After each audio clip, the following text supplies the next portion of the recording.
24শে September 1932 21 বছরের প্রীতিলতা পাঞ্জাবি ছদ্মবেশে 15 জন বিপ্লবী নিয়ে রাত 10:45 পাহাড়তলি ইউরোপিয়ান ক্লাবে ঝাঁপিয়ে পড়েন।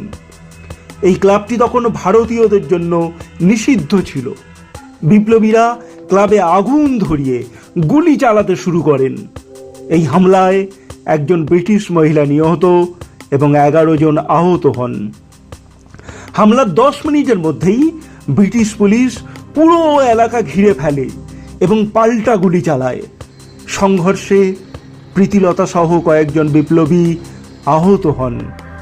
পালানোর পথ বন্ধ হয়ে যায়। পায়ে গুলি লেগে আহত প্রীতিলতা বুঝতে পারেন ধরা পড়লে ফাঁসি ও অকথ্য অত্যাচার নিশ্চিত।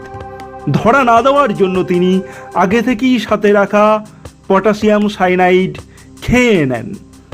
তিনি ব্রিটিশ বিরোধী আন্দোলনের প্রথম আত্মবলিদানকারী নারী।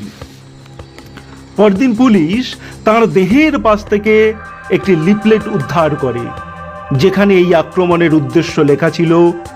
এছাড়া মায়ের জন্য আগে থেকেই একটি বিদায়ী চিঠি লিখে রেখে গিয়েছিলেন। অনেক আত্মত্যাগের মধ্য দিয়ে আমাদের দেশ স্বাধীন হয়েছে। জ্ঞানের আলো না জানলে আমাদের মন মানসিকতা স্বাধীন হবে না, গোলামি করার মানসিকতা যাবে না। তাই তো সাহিত্য পাঠ অত্যন্ত জরুরি।